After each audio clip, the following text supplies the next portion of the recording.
Siemano, siemaneczko, witam w nowym roku. Dobrze wiemy, jaka jest pogoda. Powiedzcie mi, czy u was też tak kurwa jest? Zobaczcie. Zobaczcie, jaki syf i kiła. Piachu najebali.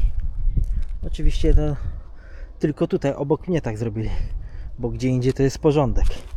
Jak po takim czymś jeździć? Zobaczcie. Mędę małą. Telesfor. Czego się boisz? Dobra, już widzę, że wariacji dostajesz. O Jezusie, jakie to wypasione, zobaczcie. Już spierdala. Dzisiaj się zajmiemy tym oto wyświetlaczem. Pokażę wam funkcje, jakie tam są ustawienia ukryte.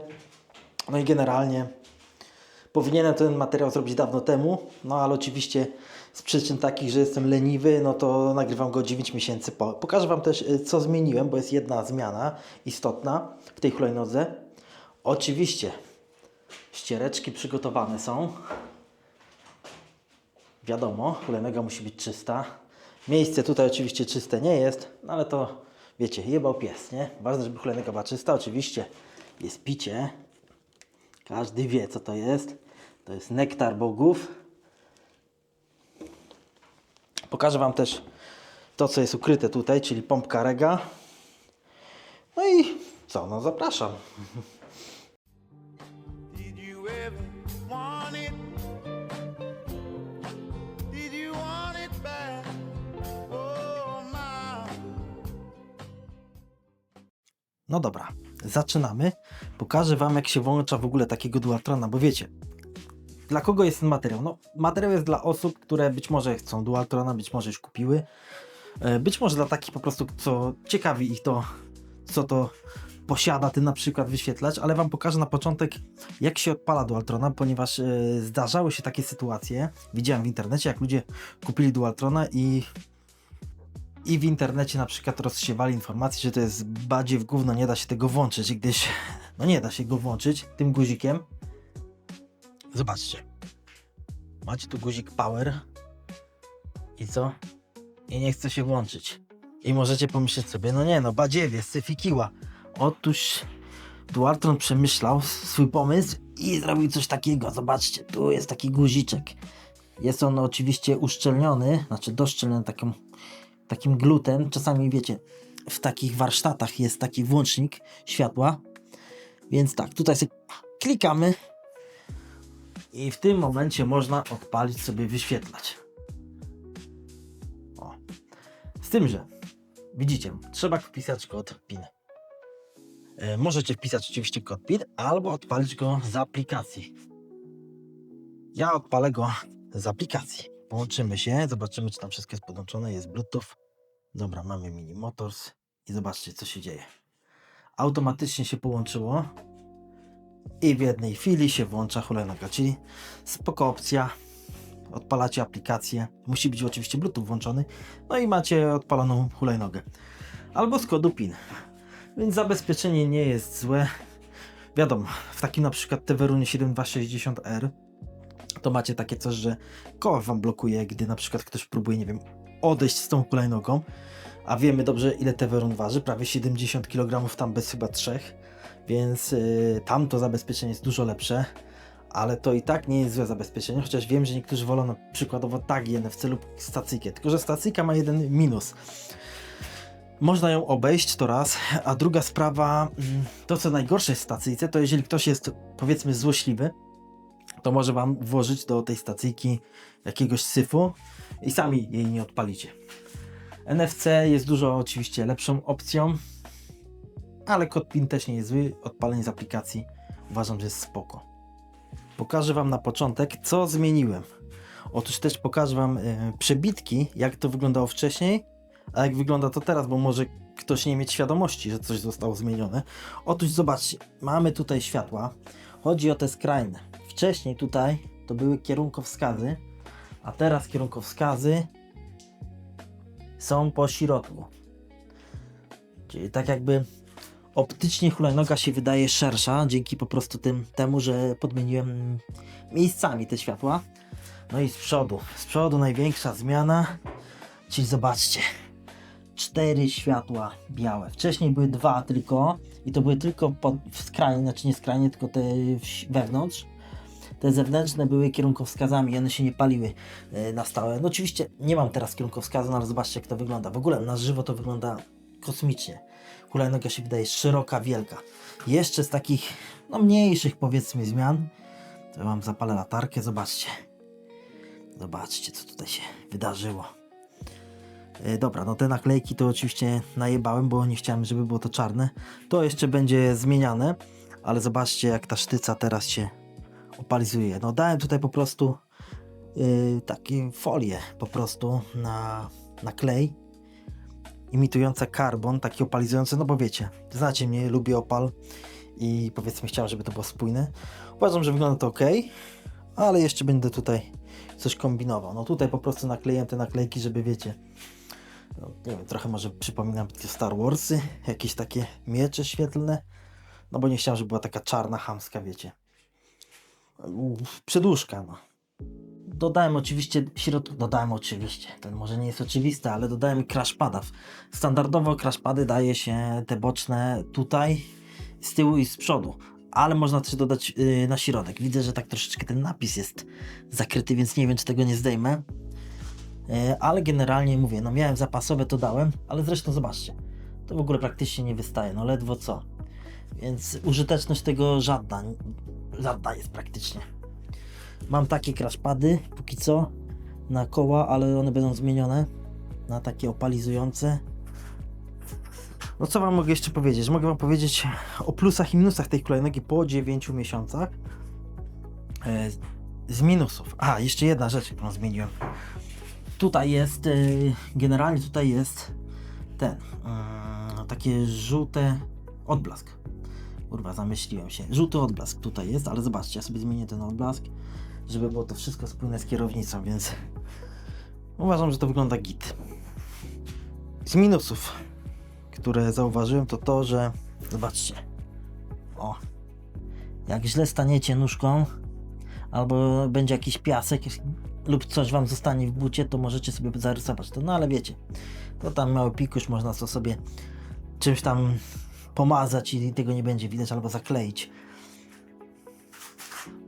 Standardowo minusem to jest system składania. Co prawda ja mam zmieniony na taki na stałe i tutaj rzeczywiście nie ma żadnych luzów, ale to tak wygląda. Oczywiście te naklejki też tutaj najebałem, ale standardowo są na takie dwie klamry i generalnie one wydają się, że są dobre, ale pojawia się luz czasami na kierownicy, jeżeli źle skręcicie. Naprawdę trzeba tam się postarać, żeby skręcić tą kierownicę i praktycznie butem dociskać. Wtedy jakoś jest, ale mówię, no ten system jest lepszy, aczkolwiek jest jeden trik, żeby nie musieć tego zmieniać, tam, znaczy tego oryginalnego. Możecie po prostu tam wsadzić śruby zamiast tych takich, wiecie, dociskanych i też to będzie git. No dobra, to przechodzimy do głównej atrakcji, czyli tego wyświetlacza, cyferblatu, jak zwał. Odpalamy sobie aplikację, zobaczcie, jestem sobie podłączony. Spróbuję się rozłączyć, albo inaczej, od nowa połączymy się. Widzicie? Tak to wygląda i jak odpalimy aplikację, automatycznie się połączy, oczywiście trzeba mieć Bluetooth i zobaczcie, i się pojawia ikonka Bluetooth. Powiem wam tak, jeszcze jedną rzecz. Ja używam tej aplikacji na Androidzie, mam też na iPhone'ie ją i powiem wam, że znaczy nie, na iPhone'ie używam, a mam na Androidzie też. I na Androidzie to działa, uważam, lepiej niż na iPhone'ie. Na iPhone'ie na przykład nie możecie zaktualizować tej hulajnogi poprzez aplikację, bo wyskakują błędy. Musicie mieć wtedy telefon na Androidzie, więc no oczywiście iPhone tutaj dał dupy po prostu, czy iOS. Nie wiem, czy nie iOS, bo to w sumie Mini Motors dał dupy. No dobra, zobaczcie. Widzimy tutaj tak. Zobaczcie. Mamy tutaj volty, 82 trip. ODO, czyli całkowity, wiecie, ile przejechałem tych kilometrów, dosyć dużo na 9 miesięcy. No i niby pokazuje tutaj ile jest zasięg, na 50 km, ale to jest oczywiście błąd, bo generalnie jak wiecie, da się tak naprawdę razy 2 trzeba to mnożyć, to co pokazują, albo nawet razy 2,5. To jest, nie wiem jak to oni zrobili, ale widzicie. No. Mamy 3 guziki, power, no to wiadomo, od włączenia, ale on ma jeszcze jedną funkcję. Jak naciśniecie raz, to zmienia się wam bieg. 1, drugi, trzeci, czwarty, piąty. Można to ustawić tak, że będą tylko 3 biegi, nie muszą być 5. Mamy po środku guzik set. Jak go przytrzymamy, to wyłącza nam się tryb Eco, a jak włączamy, to jest załączony tryb Eco. Jak raz klikniemy, to się pojawia ilość procent baterii albo voltaż. To zależy, co wolicie. Ten guzik mode właściwie nie ma żadnej funkcji, ale nim wywołujemy to ukryte menu, gdzie możecie sobie, wiecie, tam dostosować moc silnika i tak dalej, ale to zaraz Wam pokażę. Mamy oczywiście napis save, to oznacza, że nie pojedzie hulajnoga. Ona będzie pokazywać tutaj, wiecie, że niby gaz jest włączony czy coś tam, ale ona nie pojedzie. Musicie raz klamką nacisnąć, obojętnie czy prawą czy lewą, i Wam gaśnie ten save. I teraz jedzie. Jak hamujecie, to pojawiają Wam się takie dwie strzałki. To znaczy, że załącza Wam się... Zaraz Wam pokażę, co Wam się załącza. Naciskacie hamulec i macie takie... No, te kierunkowskazy się włączają. No, taki tryb, wiecie, hamowania. Dalej, co my tu mamy? Co nam się tu wyświetla? Zobaczcie, jak włączę kierunkowskaz w lewo, to mam informację na wyświetlaczu, że skręcam w lewo. I czasami zdarza się tak, że jedziecie sobie, macie włączony ten kierunkowskaz, no ale jak spojrzycie na wyświetlacz, to wiecie, że coś tam Wam miga. Więc można to po prostu wyłączyć. Więc to jest spoko opcja. Jak macie awaryjne światła włączone, to Wam pulsuje. Jest jeszcze trójkącik. Spoko opcja. Co tam jeszcze mamy? Klaksonu nie będę włączał. No, światła możecie włączyć. I macie także informację, że są światła włączone. Także no pokazuje, co ma pokazywać. Ten wyświetlacz generalnie jest, uważam, ładny stylistycznie. Jest to taki retrofuturyzm, jakbym powiedział. Bo on nie wygląda tak bardzo nowocześnie, ale jednocześnie nie wygląda tak staro. Wiecie, to jest takie wyobrażenie, jak mógłby wyglądać wyświetlacz przyszłości stworzony przez kogoś, nie wiem, z lat 80. Taki ja mam przynajmniej wrażenie. No dobra, ale Wam pokażę, co na przykład aplikacja pokazuje. Generalnie, jak chcecie odblokować tą hulajnogę, żeby jechała szybciej niż 25 na godzinę, no to musicie się zarejestrować. O, widzicie, ja Wam muszę tutaj zakryć. Nie no, wyjebany mam na to. Co to jest? Pron Hour 13 days? Nie wiem, co to znaczy. Musicie się zarejestrować swoją hulajnogę. Wyświetli potem się taka Wasza hulajnoga tutaj.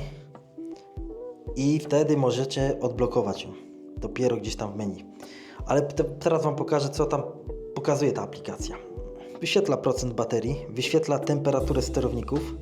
Właściwie to chyba połączone ilość sterowników, bo nie wyświetla ani, wiecie, przedniego sterownika, ani tylnego, to znaczy one nie są przednie, tylne, no ale wiecie, jeden i drugi sterownik, tylko wyświetla chyba temperaturę ogólną, jakąś średnią ważoną, 22 stopnie, no i mamy wolty, 82.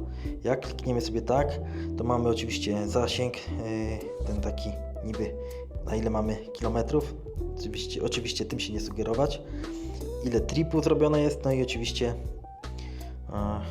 oddo, czyli ile zrobiliśmy w ogóle tą hulajnogą. Ciekawostka tutaj jest taka, bo na przykład macie opcję, że Wam pokazuje się, czekajcie, prędkość. Na przykład możecie sobie postawić w ten sposób, no i macie to samo praktycznie, to taki drugi wyświetlacz robi, tylko że na Androidzie jest to super zrobione, że macie jeszcze opcję taką, że wyświetla Wam prędkość z GPS-u. Czyli łączy się telefon z GPS-em i pokazuje Wam, ile jest na GPS-ie. I wtedy jak macie obok telefon, to widzicie, ile Was okłamuje tak naprawdę wyświetlacz. Generalnie powiem Wam tak, przekłamanie jest rzędu 1 km na 50. Więc spoko opcja to jest. I tutaj macie, wiecie, takie też tam bajery, nie? No ale dalej. Dalej lecimy. Co my tu mamy? Mamy takie szybkie, że tak powiem, guziki takiego dostępu. No nie wiem, to jest takiego jak macie na Androidzie, nie? Że szybko macie tam jakieś, kurwa, jak to się nazywa? Zapomniałem, no ale nieważne. To macie tutaj takie samo, takie możecie sobie to chyba nawet zmienić, ale nas nie interesuje to, nas interesują po kolei funkcje, więc wchodzimy w More, no i macie tak, tu macie tryb Eco, jak go sobie wyłączycie, no to on gaśnie też także na wyświetlaczu, nie? I pojawia się. Mamy jakieś tam, nie wiem co to jest, Imperial Metric, nie wiem co to ma pokazywać, ja mam standardowo na Metric ustawione. Dalej, display, czyli co ma wyświetlać nam ekran. No i macie volty, czyli volty, a jak zmienicie na procenty, to pokażą się procenty. Właściwie bez sensu to jest, bo to mogę sobie w ten sposób zrobić. Mamy cruise control i tutaj taka rzecz. Zobaczcie, nie chce się to włączyć. Nie da się tego włączyć na Polskę. W ogóle ze znajomych, które mają, nie wiem, tego Thundera z tego samego sklepu, nie będę mówił jakiego, bo nic z tego nie mam, więc wyjebane. No to niestety jest taka sytuacja, że nie ma tutaj tempomatu. Cruise control to jest oczywiście tempomat, tak to jest zapisane. I go nie ma tutaj. Nie da się go włączyć w żaden sposób. Nie wiem czemu tak jest i dlaczego. W innych krajach jest to możliwe, u nas nie. Nie wiem, czy to jest kwestia wersji, czy regionu, czy na Unię Europejską przykładowo nie można stosować tempomatu, no ale z drugiej strony ja widzę te Xiaomi, te inne hulajnogi, jakoś tam nie ma tego problemu. Więc tu jest lipa, a producent, sklep, w którym to kupiłem, podaje informację, że jest tempomat, więc nie wiem. Nie wiem, czy to reklamować, czy nie. Dalej, opcja PAS. Opcja PAS to jest coś takiego, że to jest start od odepchnięcia. Z odepchnięcia. I macie tutaj informację, że jest to załączone. Powiem Wam tak, ja mam to wyłączone. To jest dobre, jeżeli powiedzmy chcemy wyłączyć save, bo ten save bywa irytujący, czasami można się zapomnieć, można oczywiście ustawić go, ale to zaraz Wam pokażę, bywa irytujący ten save. Więc drugą opcją, jeżeli boicie się, że przez przypadek naciśniecie manetkę, no to możecie sobie ustawić start od odepchnięcia i to jest jakaś tam opcja, powiedzmy, zabezpieczająca. Dobra, dalej ABS i oczywiście jest także informacja ABS na ekranie. Powiem Wam tak, ten ABS-ik, to już jak widzieliście na moich poprzednich filmach, działa sprawnie, jest to fajna rzecz, bardzo pomaga przy śliskiej nawierzchni. Wtedy ta, że tak powiem, pulsowanie tych silników powoduje, że po prostu nie tracimy kontroli trakcji. O, widzicie, już ten save się włączył. O, aż takie buczenie jest. No dobra, wyłączamy ABS póki co. EABS, czyli hamowanie silnikiem. I teraz tak. Wiemy, że u konkurencji, czyli w wielu firmach jest coś takiego, że odwrotnia jest, że tak powiem, skala. To znaczy w hulajnodze Dualtron jest coś takiego, że jak macie 0, znaczy macie off opcję, możecie to wyłączyć, hamowanie silnikiem i macie, im wyższa liczba, tym mocniejsze hamowanie silnikiem. Wiem, że chyba w Kukirynie jest na odwrót. Im niższa, że tak powiem, cyfra, tym mocniejsze hamowanie silnikiem. Więc tutaj jest na odwrót. Pamiętajcie, jak kupicie, żebyście potem nie ustawili sobie, pomyśleli sobie, nie wiem, a chuj, nie chcę tego ABS-u, ustawię na 5, bo to na przykład w moim Kukirynie oznaczało, że nie ma tego ABS-u, znaczy EABS-u. A potem wiecie, pojedziecie, zahamujecie i wyskoczycie przez kierownicę, bo to naprawdę jest mocne. Dalej, limit procentowy. No tu możecie ustawić sobie moc silników dwóch, bo tu nie macie w ogóle opcji, wiecie, ustawienia, żeby jeżeli jedziecie jednym silnikiem, musicie jeździć dwoma zawsze, więc to jest na stałe 2 silniki włączone. Macie opcję procentową, możecie ustawić moc, ile Wam tam chcecie, na 80% i tak dalej.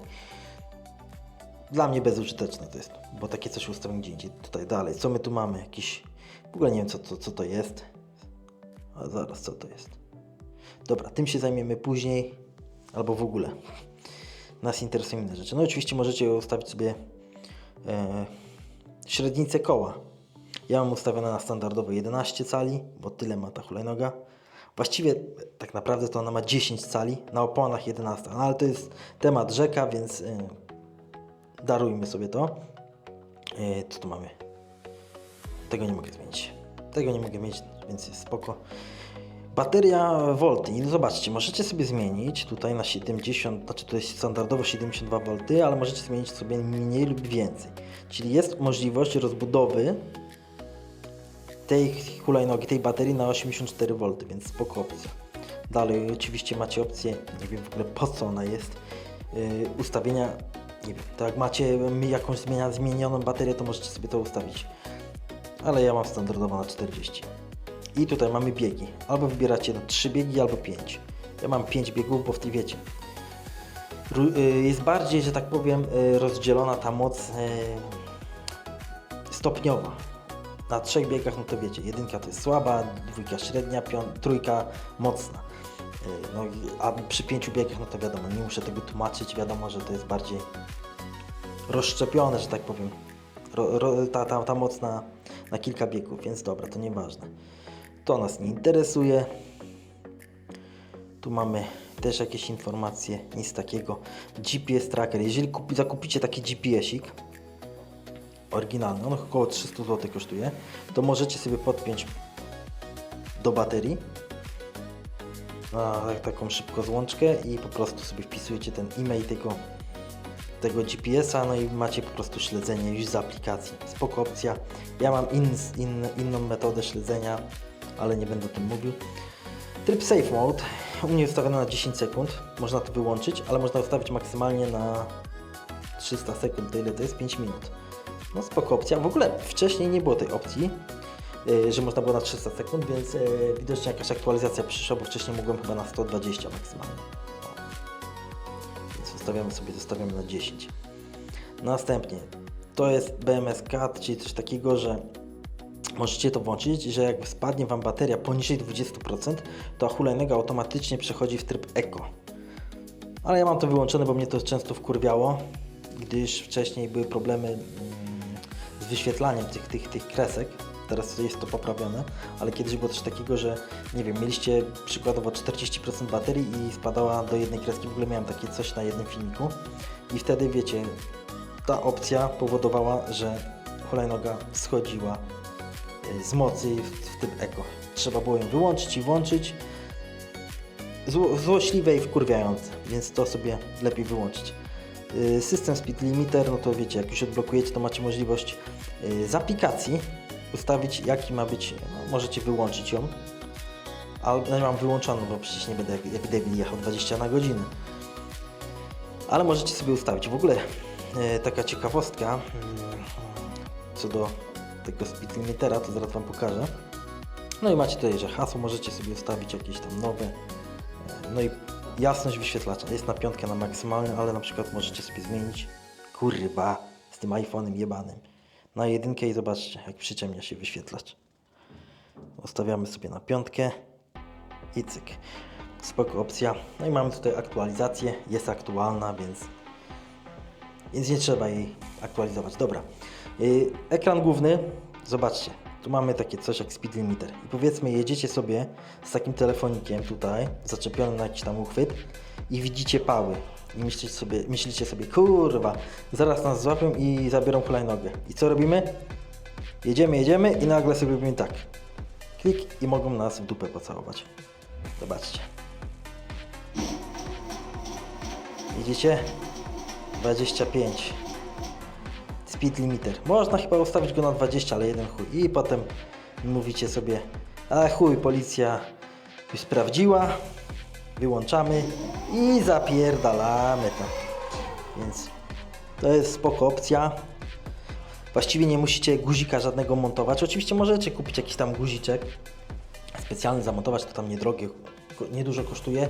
Pod Dualtrona to jakoś pewnie około 70 do 100 zł i możecie, wiecie, z przycisku, ale po co, jak macie aplikację i możecie sobie kliknąć. Pały i tak tego nie sprawdzą, no bo jak? No jak? Wszystko jest git. Telefon Wam nie będą przeszukiwać.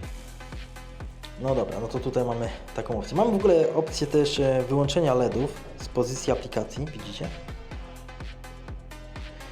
Opcję też wybierania różnych kolorów, trybów. Przykładowo bardzo... Ja mam taki tryb ustawiony, wiecie, taką tęczę, ale wiem, że dużo osób lubi ten tryb. Czyli takie coś. Że tak wam, no, można tych kolorów wybierać, no, nie będę Wam tego pokazywał, bo to by potrwało. No dobra, ale jedna rzecz. Mam jeszcze tu takie... To jest jakieś tam AI, chuj wie, po chuj to jest, community, no to wiecie, to jest taka strona, gdzie inni użytkownicy Dualtronów mogą jakieś tam, wiecie, swoje wideo dodawać, no takie community, no. Ja z tego nie korzystam. No i mamy tutaj jeszcze jedną opcję. Zobaczcie, my tripy, nie? Tripy. I teraz pokazuję Wam, jakie macie tam tripy zrobiliście. Zapisuję to wszystkie, wiecie, Wasze wyczeczki. Pokazuję prędkość maksymalną z GPS-u. I pokazuję Wam, widzicie, trasę, ile czasu to trwało. No taka fajna rzecz. Mam jeszcze tutaj ustawienia, ale tutaj wiecie, to są bardziej ustawienia aplikacji. Nic ciekawego. Mam jeszcze taką fajną rzecz. No tutaj muszę Wam zakryć. Zobaczcie.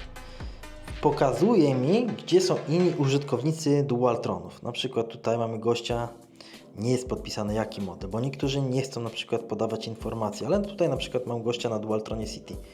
Jest 3 km 400 metrów ode mnie.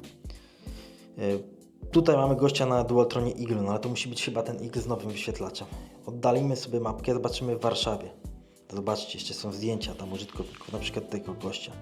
Dualtron Achilles. Ten Forever, nie wiem co to jest za Forever model. Ten nie wiadomo. Tu mamy Dualtrona X Limited, ktoś ma Grek jakiś. Tu w Grodzisku ktoś ma Mini Special, coś tam.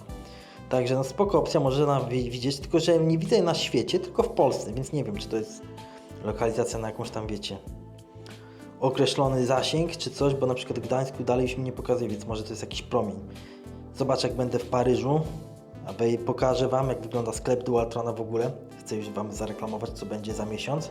Zobaczycie, jak wygląda sklep Dualtrona, chyba oficjalny w Paryżu. Być może jeszcze jakiś inny sklep pokażę, zobaczymy. Pokażę Wam, co tam jest, jak wyglądają hulajnogi, porównamy je tak z wyglądu. Także no, spoko opcja. To jakieś raportowanie błędów. No, tu jest instrukcja w ogóle, jak odblokować hulajnogę. Prędkościomierz, no odblokować, wiecie, prędkość. Ale tutaj mamy jeszcze taką jedną fajną rzecz. Taką fajną jedną rzecz mamy, że możemy sobie tutaj wejść i przykładowo zobaczyć instrukcję obsługi danych wyświetlaczy. I teraz wchodzimy sobie tutaj.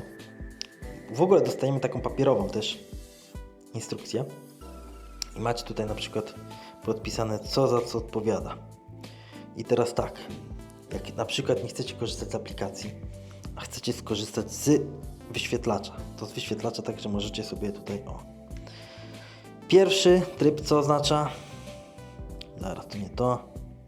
P01. Co oznacza P01? Kurwa, gdzie to jest? O, już się wyłączyło. P01. Gdzie to jest? P01 oznacza... Zaraz. Pas. Czyli u nas wyłączone. Czyli to jest odepchnięcie od kulosy, no. Dalej lecimy. Dwójka. Dwójka jest od moc startu. Ja mam na 0 ustawione, czyli na maksymalny. To tak samo jest inaczej niż, wiecie, w Kukilinach i innych tego typu modelach. Można ustawić oczywiście sobie przyspieszenie nawet na 5 i to będzie takie wolne przyspieszenie, ale ja mam na 0, bo wiecie, już troszeczkę jeżdżę, więc chuj z tym. Trójeczka to jest oczywiście EABS, ja mam na 4 ustawione, czyli dosyć mocno. Piątka jest najmocniej, no ale ja lubię hamować silnikiem, bo mnie on po prostu zwalnia, nie wyhamowuje. Bo jakbym miał normalnie używać tych klamek, no to ja po prostu wolę silnikiem. No nie wiem, tak mam.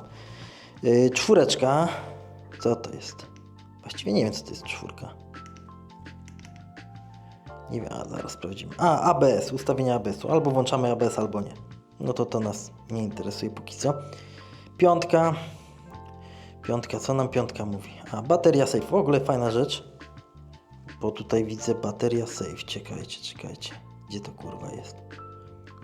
Kurwa, już zapomniałem. Bateria safe. O! Dobra.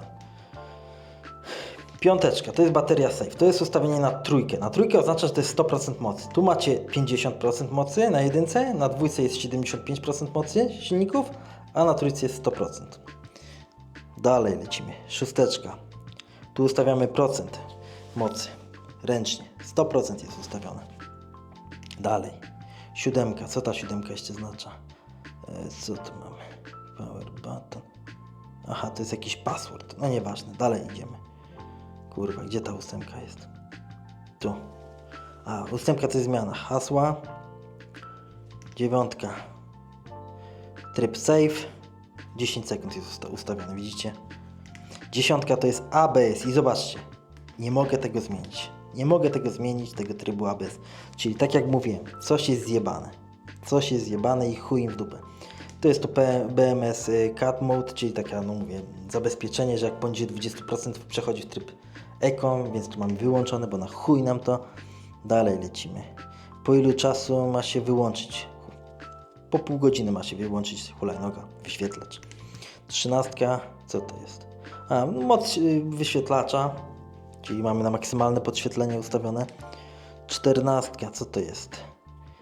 Kilometr lub mile. No mamy kilometr, bo jesteśmy w Polsce, w Europie. 15, co to jest 15? Kurwa, nie wiem co to jest 15. Pierwszy raz wam powiem, że nie wiem co to jest 15. Ale to chyba jest... 15 to jest po prostu wielkość kół. 11 cali. 16 to 72 V, no bo wiadomo, można zmienić na więcej, jakbyśmy zmieniali baterię. 17 to są magnesy chyba. I 18, kurwa, nie wiem co to jest 18. Powiem wam, że nie wiem co to jest 18, bo ja nie widziałem tego nigdzie indziej. On, off, aha. I teraz nam miga ten napis Mini Motors. Aha, czy to jest taki bajerek z dupy, tak? Zobaczcie, co w ogóle pewnie wiele osób nawet nie wie, co ma Dualtrona, że jak wyłącz... A nie, no zresztą nic się nie zmieniło. Kurwa.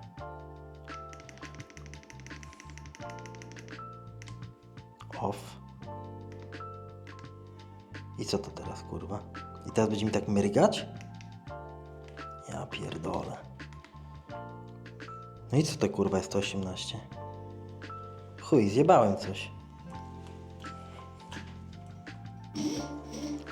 Widzicie, teraz miga nam ten napis. Wcześniej to się nie działo, ale czemu tak jest, to ja nie wiem. Dobra, kurwa. Dawać tą 18.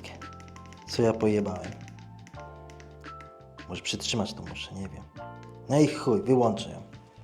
Wyłączę i włączę. No zobaczcie, włączyłem z powrotem, już nie mryga nam, więc nie wiem. Zobaczcie, nie można tego wyłączyć. 18, zobaczmy czy... Off. Ja nie wiem. A teraz znów mryga. Pojebane. Nie wiem co oznacza 18, ja sprawdzę później w internecie. W ogóle ChatGPT pokazał mi, co to oznacza w ogóle w moim przypadku. I to oznacza, że wyłączyłem system odczytu silników HAL. Synchronizacja sygnału. Gdy ustawić P18 off, sterownik nie dostaje poprawnych danych o obrotach. Z tym, że po włączeniu nadal jest to off i nie można tego zmienić teraz na on, więc pojebana akcja. Tylko, że teraz logo nie miga, więc nie mruga nic, więc nie ma tego błędu teoretycznie, według tego, co oni tutaj napisali, że jak logo zaczyna migać, wyświetlacz głupieje, logo zaczyna migać, bo wykrywa tam brak wymaganych danych i tak dalej. No chuj wie co to jest. Odczekać 10-15 sekund po wyłączeniu i będzie wszystko git. No jest git, ale nadal w tych ustawieniach pokazuje, że jest off i nie da się tego zmienić z powrotem na on. Więc nie wiem o co tu chodzi. Póki co wszystko pokazuje raczej dobrze.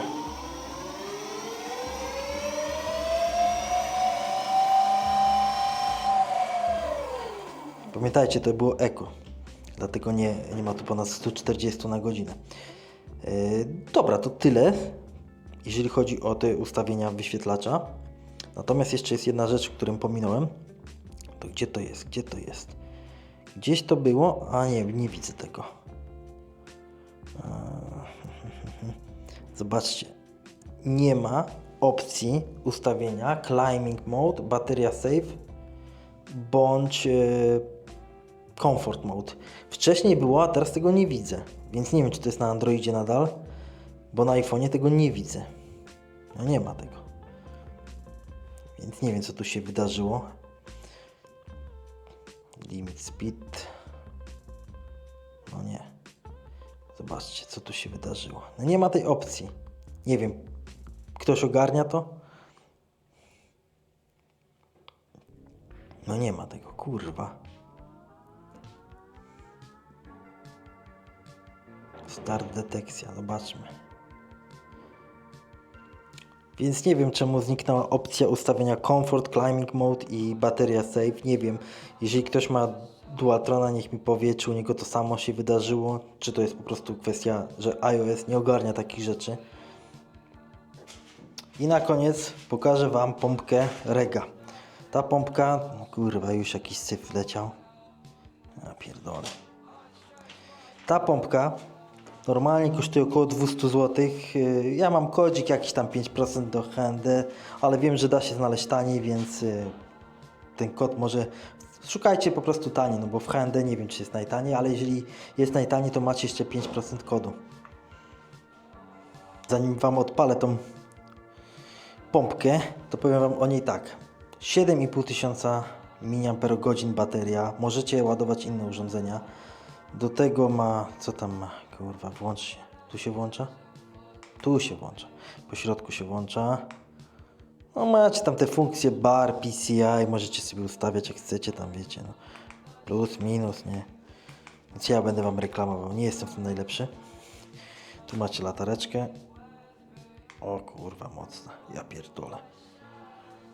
Jaka mocna. O! Zobaczcie. Zobaczcie, to jest to. Zaraz się tego sztachniemy. I zobaczymy. Kurwa, nie to. Widzicie? W ogóle, jak macie Dualtrona, widzicie, macie takie coś jeszcze. To włączacie tutaj i tu pompujecie, no. Kurwa, wężyk, no. Ale do Dualtrona polecam taką przedłużkę. Ona kosztuje 15 zł na Allegro. Na AliExpressie wiadomo, będziecie mieli ją za parę złotych i musicie ją sobie tutaj wkręcić. Chociaż najpierw polecam wkręcić Wam do wentylu, a potem po prostu tym, gdyż to jest taka przedłużka, bez tego ni chuja. No dobra, spróbujmy tego błękitu Paryżu. Co to jest? O kurwa, jak śmierdzi. O kurwa! O kurwa! O, ale dobrze jest. Chyba powtórzę ten numer.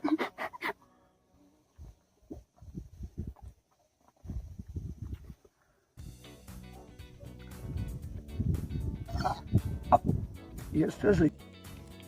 Jakie mocne. O kurwa.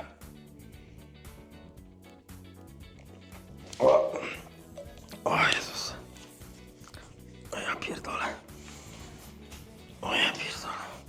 Dobra, zabieramy się za pompowaniem. Ile tam mamy na wyświetlaczu?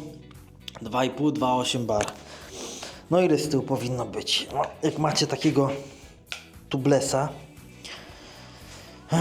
tutaj od razu zapalimy sobie latarkę, żeby było lepiej widać. Macie takiego tublesa, nie? 11-calowego. I ważycie tak jak ja, takie 85. Czujnik. No to musicie walnąć tak między 2,5 a 3 bary. Tak bym dodał, zobaczcie. Zobaczcie, jak tutaj kurwa jest to zrobione. Po chińsku. O. Tu nie idzie podejść. Kurwa no. Ja pierdolę no. Nie idzie podejść tym. Znaczy no podejdzie jakoś to tam. Chociaż nie, zobaczcie. Nie trzeba mieć przedłużki jednak. Czyli kurwa, no niepotrzebnie Wam reklamowałem tą przedłużkę. Ale my nie chcemy tego. My chcemy na bary. Ile tam pokazuje? Jak to 1,3? Jak to kurwa 1,3? Czyli chuja mi oszukuje wyświetlacz w czujniku. Dobra, walimy 2,8. 2,8. I cyk. Napompowane. I teraz tak. Zobaczcie. Nie zawsze warto wierzyć tym czujnikom, bo one się czasami zwieszają. Możliwe jest też, że bateria już padła w takim czujniku. No teraz to będzie... No, jednak łatwo się udało. Nawet nie pikało, więc coś jest na rzeczy. Więc chyba będę musiał wymienić baterię w czujnikach. Niestety. No idziemy jeszcze do przodu. Co my tu mamy? A może jak się postawi hulajnogę, wiecie, na ziemi, to wtedy nam pokaże, jak ma być. O, dobra. Szybko idzie. No to nie no, zajebista ta Rega. O, 2,5. Czyli tutaj jest akurat git. Tu jest dobrze, więc tu nie muszę pompować. Czyli coś jest z czujnikiem z tyłu. Prawdopodobnie bateria już siadła, albo po prostu będę musiał zakręcić kołem. Chociaż wydaje mi się, bateria raczej padła. No tu są te wentyle bardzo chujowo zostawione. Także no tak to wygląda. Wyświetlacz pokazuje nam... Ile tam pokazuje? No właśnie. Czyli bateria jebła z tyłu. Także dzięki za oglądanie. Na tyle dzisiaj. Zobaczymy, czy później uda się nam gdzieś przejechać. Może troszeczkę ta pogoda poprawi się. No dobra, jeszcze odpalę. Zobaczymy, ile tam pokazuje na wyświetlaczu. Pamiętajcie, nie ma pełnej baterii. Dobra. O kurwa. O, mnie tu wytrzęsło. 138 na niepełnej baterii. Wiem, że pokazuje 140 normalnie, czasami 141. Nie wiem, czemu u niektórych pokazuje 147, mając ten sam model. Nie wiem, czym to się różni. Także dzięki, do następnego.